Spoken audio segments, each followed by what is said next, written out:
Hello, how are you? Happy New Year! It's not yet 15th, so it's still a new year. I hope you're keeping well. I hope all is well with you. It's been long. It's been long. I guess it's more than 1 year since I posted anything on this channel, and I'm back. So today I just wanted to share with you my life because they say life is a journey. Life is a journey, and it's better when it is shared. I would like to share some of the life experiences or the life lessons that I have learned from a road traffic accident. They say that whatever does not kill you makes you stronger.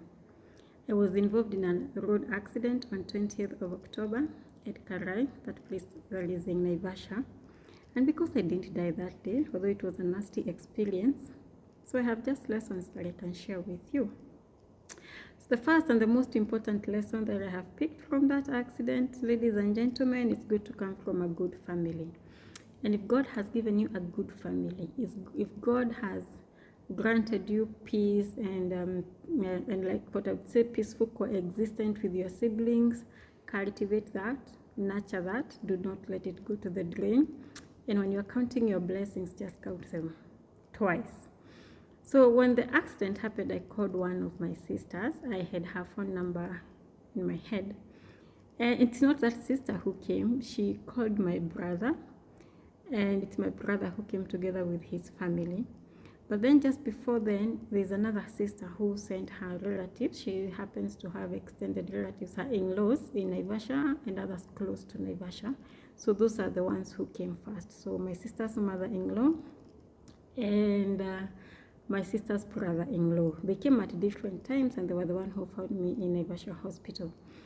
All that time, I experienced a lot of love from the family. I experienced a lot of care and a lot of concern.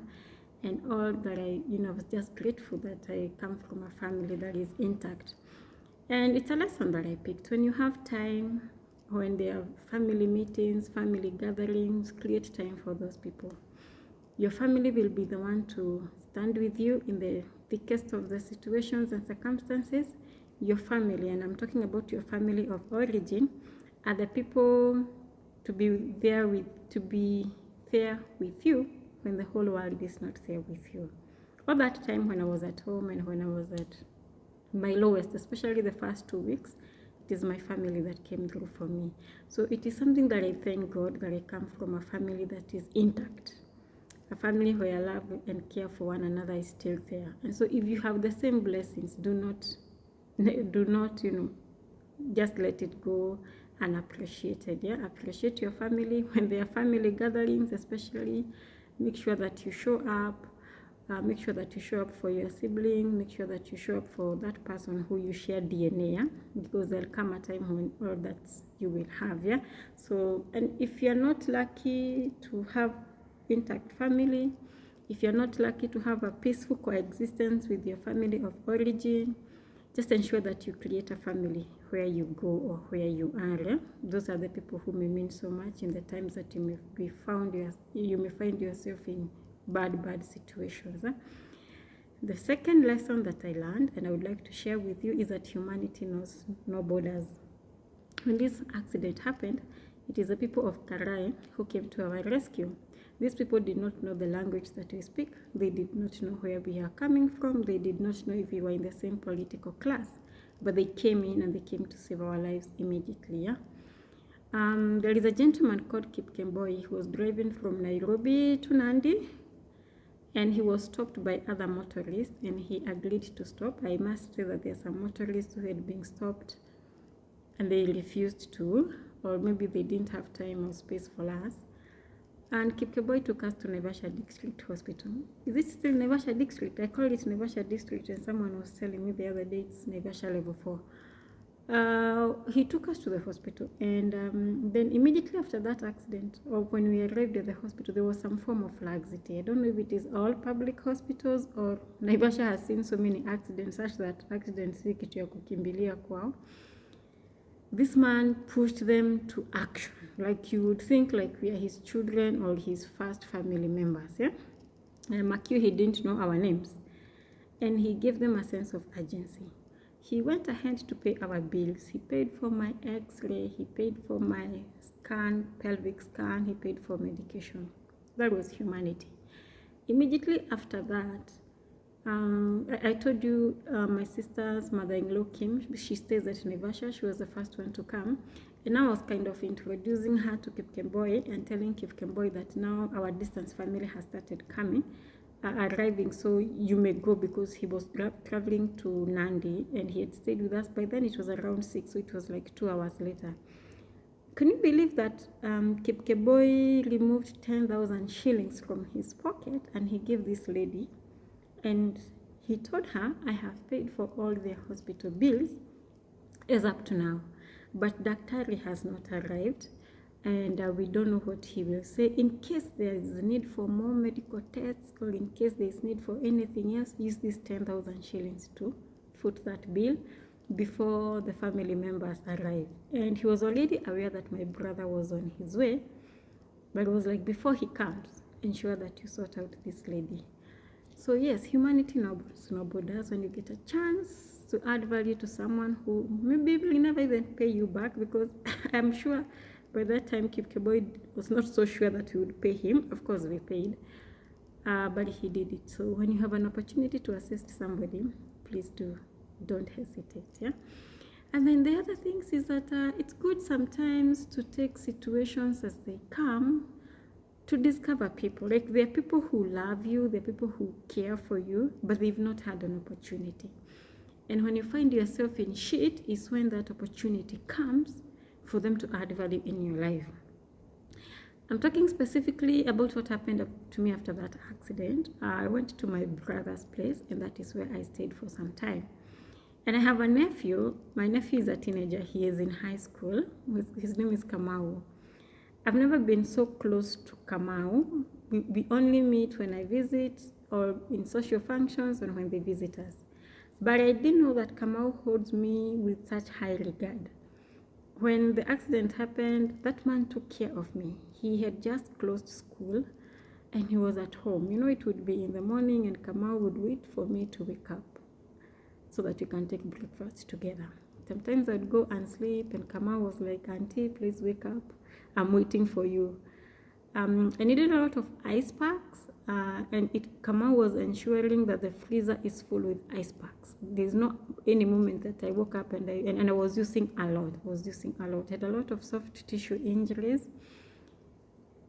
and I needed them to ease the pain. I need them so that maybe I could increase my mobility. Kamau ensured that everything that I needed was available. I have not been close to Kamau, as I have told you, from when he was born, yeah? He is in high school, he's joining Form 4 this year. But that experience of being involved in a road accident brought me close to my nephew, and I got to know how much my nephew cares. Because sometimes we've always been meeting with Kamau when we are making merry. We've always met when we are happy, or maybe sometimes when we go to our shags. I had not found myself in a situation where I was vulnerable, where I was in pain, and it would be this young man to come and keep me company when the parents were away. So sometimes it's just good to allow life to happen so that you can reveal you to yourself and also reveal other people to you, okay? In the same case, I had never been close to my sister-in-law, that's my brother's wife. I never stayed at their home. I visited, they visited me, but I never staying for an extended period of time. And that whole experience revealed my sister-in-law to me. She really took good care of me. She went up and beyond, including taking off from her place of work to escort me to hospitals, to, you know, just enough to, because I have a patient that I need to take care of at home. And I'm like, wow, I'm not so happy that this accident happened, but I'm grateful that an opportunity revealed for my sister-in-law, for my brother, and the whole family to reveal themselves to me, and to know the relationships that we have goes beyond words, that it is a deep, deep relationship, and they can always be there for me in terms of situations, yeah? So when life happens, just allow events to unfold so that you also get to know yourself as other people. You get to know other people. You'll discover there are people who are closer to you than you thought. You'll discover there are people who are willing to put their jobs on the line for your sake, just to ensure your welfare is well taken care of, yeah? Yeah, just allow circumstances to reveal themselves to you and for people to be revealed to you, yeah? And then the other thing that I noted is that it is good to listen to people when you are in shit. Huh? Immediately when this accident happened, my brother was the first one to tell me to use ice. And I was wondering, what? Engineer, you want me to use ice and this place is so cold. They stay at a very cold place. And I was like, I can't dare. And my brother is telling me, no, use ice, use ice. This is what is going to help you. And then now, the following day, yes, on Monday, the accident happened on Sunday. On Monday, someone came and she made a joke and she told me I'm more experienced than you are in accidents. She's had some more few incidents than me, and she was like, ice is what will save you. Ice is what will save you. Use all the medications that we give you.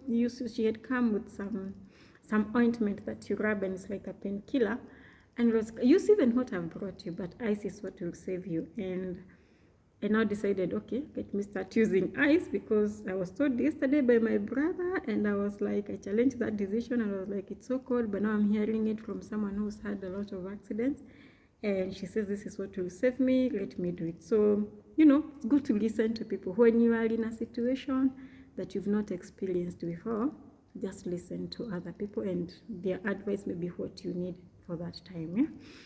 The other lesson that I picked is that when help is offered, it's good to take it as it comes. There are these two ladies who came to visit me, and they offered to pay for my therapy. If they would have asked me beforehand maybe how can we chip in, maybe I would have told, help me in contributing money in raising the fee for towing that car, because of course I knew when I go to the police there will be towing charges. Or help me in raising money for this, or help me in raising money for this. Or maybe just put a financial contribution into it, as we normally do it in our culture, yeah. But then they are like, they paid for my therapy and they didn't ask me beforehand what kind of help I need. And I was like, okay, that's fine. There were 3 sessions. Well, I know therapy is good, but when they said I was looking at it, I was like, therapy for what? Well, I was not in good shape. I was traumatized.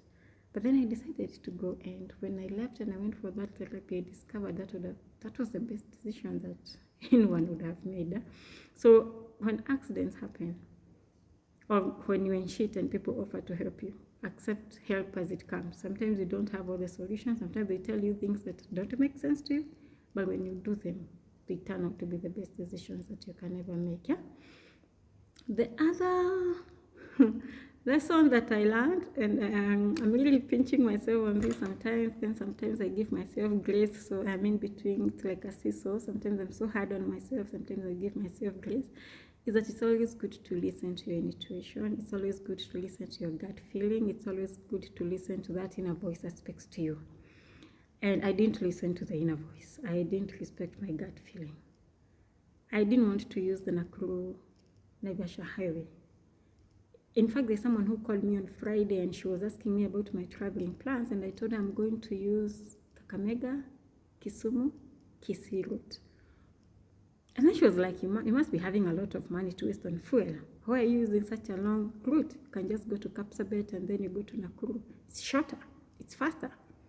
But I didn't have any explanation, and I didn't want to use the Nakuru highway.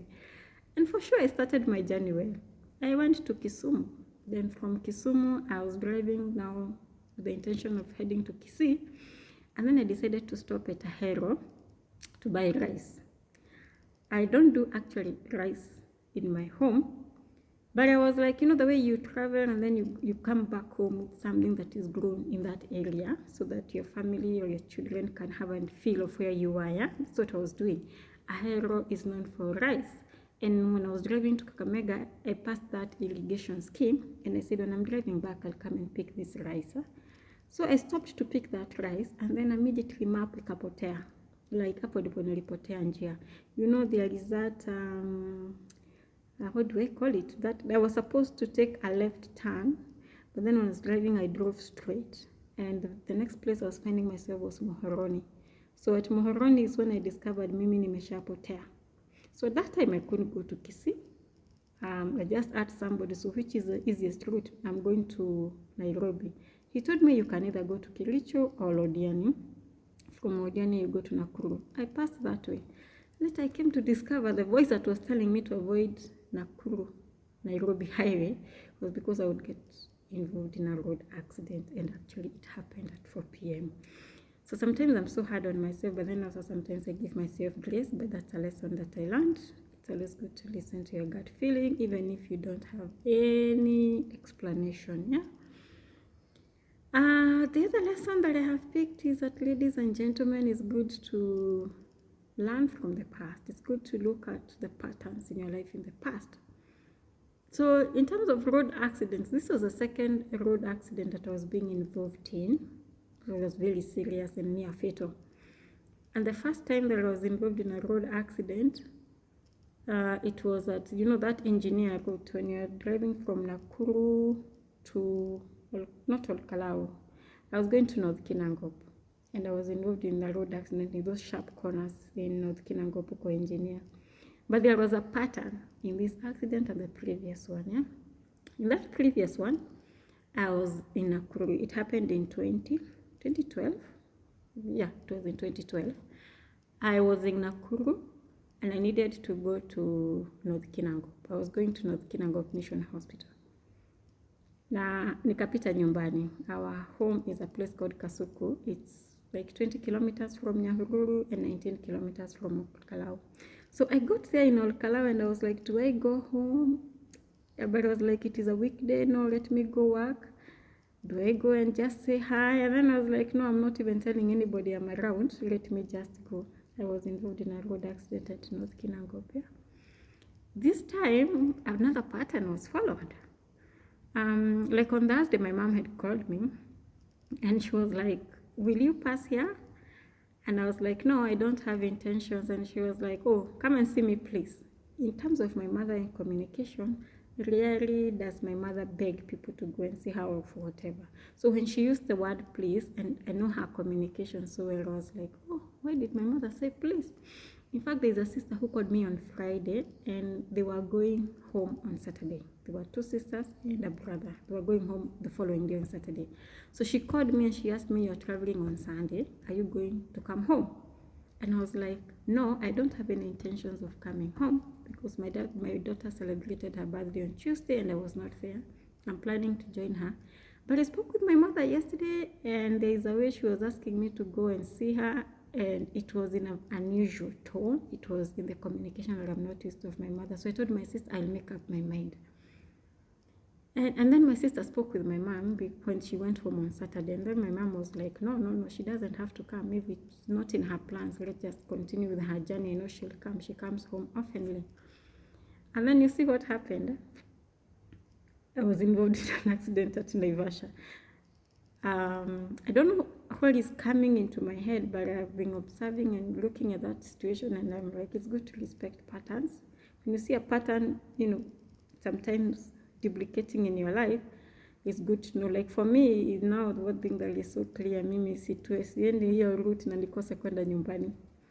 So if I'm in those sides where I'm passing through Nakuru and I'm in Eldoret, Kakamega, wherever I'll be, I have to go home because I don't want such nasty experiences again, yeah?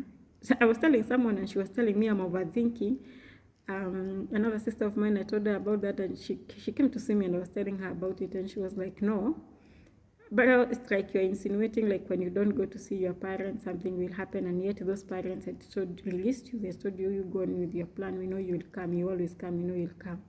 I was telling my sister, if the only times I've been involved in road accidents in my life, if the only instances I've been involved since I started driving 10 years plus is when ninapita nyumbani, and I don't want those experiences again. Anytime I go to Eldoret or to Kisumu or even to Kakamega, I always pass home, and I'll keep it in my culture. When I go that side, I'll be planning and I'll be passing home, yeah? And then the other lesson that I picked and I would like to share with you is that it is good to extend grace to your friends. It's good to deal with your friends in a graceful manner and to give them the benefit of doubt. This lady, we've been friends for quite some time. We developed a friendship around 2019, just before COVID. And we've shared life, we've shared moments together, we've worked together in this life. And then when this accident happened, I sent her a WhatsApp message on Monday. Accident happened on Sunday. On Monday, I sent her a text and I informed her that I'd been involved in a road accident. I expected her to call me first to find out. I expected her maybe to find out what time she can come and visit me, because I told her I'm not at my home, I'm at my brother's place and I will stay here for some time. But she didn't communicate. She didn't actually do anything. It was just a blue tick. And then like on Thursday, I saw an emoji like telling me things are fine, yeah? Okay, or well noted. And I'm like, wow, this is unusual. But I was not expecting this, but let me see how it ends. And then like after 3 weeks is when I saw her phone call, and I picked the call, and I discovered this lady has not been okay. You know, I was involved in a road accident on Sunday. I was sending her a communication on Monday at 5. That very day on Monday, she lost her hubby. And I was like, what? Pole. You're dealing with a bigger problem than myself. I didn't know this is what you're dealing with. And she was like, I had planned to call you at night and inform you of what has happened. Then when I went home, I saw your text. I saw the photos of your car. And I was like, oh, you are in a big shit. I don't need to bother you. And on the other side, I was like, why did she keep quiet? So I'm so happy that I didn't judge her. Well, generally, I don't judge people. I'm so happy that I didn't condemn her. I'm so happy that I didn't get into that circus of fake friends or whatever. There were questions in my mind, but I let time pass. And then, of course, there are many people who are coming to see me, so I was busy. So be gracious with your friends. Huh? When something happens and your friend does not show up for you as you would have expected, just extend grace to them, because you don't know what they're dealing with. You don't know what is happening in the background. Okay? And then the other lesson is that some bad situations, some stuff, circumstances can bring blessings to us. So there is this lady who came to see me at home, and she had told me, I'm not coming to see you at your brother's place, but let me know when you go back to your home. And I let her know when I went back to my home, and she came to visit me one day. So kidogo, we are just talking, just chatting, and she opened my eyes to some opportunities that would fit me well that I didn't know about. And this is somebody, actually, we have been friends for quite some time, but this is the first time that she was coming to pay me a visit at my own home. Sometimes I tend to wonder, because you had not spoken with her for some time. I'd stayed for long without hiking, and she's a hiking buddy. We met actually the first time on the hiking trail, but she came through for me. And she opened my eyes to some opportunities that I didn't know that they existed. Sometimes you could be asking God for money. Sometimes you could be asking God to open your doors. And then something nasty happens, but that nasty experience is what is to connect you with the people He wants to open a door for you, or open your eyes to a new opportunity, or even change your mindset, or even change your thinking. Yeah? And then the last lesson that I would like to share with you is that if you don't slow down, life will slow you down. For the last 4 years, I've lived a very busy life, a very active life. And I actually didn't know what it means to slow down. Well, I knew how it means to slow down, but circumstances couldn't allow me just to slow down, yeah? So I was active, I was vibrant, and day 1 to day 365, my calendar was full. And then an accident happened, and I was blued and resting. So this January 2025 is when I'm coming to appreciate the dynamics of a slow life. And a slow life actually is good. A slow life has got a lot of rest. A slow life has got a lot of meditation, a lot of introspection, a lot of making new friends and connecting. And so you may not avoid it. Seasons of life sometimes will determine or compel you to be busy and to live an active life, the life on the highway. But when it happens that life slows you down by force, not you choosing, you are slowed down by choice or by circumstances, rather, just accept it. I'm loving my new slowed life. I'm loving the fact that I've come back to YouTube, and maybe we'll be back on YouTube for like 9 months before September. And I'm appreciating the slowed pace of life that I'm living at the moment. So if you're this person who lives a very busy life because of the choices that you have made or the goals that you are chasing, accept when life slows down. So this accident slowed me down. I didn't choose to be slow, and I'm very happy that it happened. I'm having a good moment of reflection, thinking, creativity, bonding with my children, my family, and whatever. Accept it when life slows down. And yes, so those are the lessons that I picked from this whole accident that I would like to share. And I hope I've shared my life with you and you share with someone else. Yeah, thank you.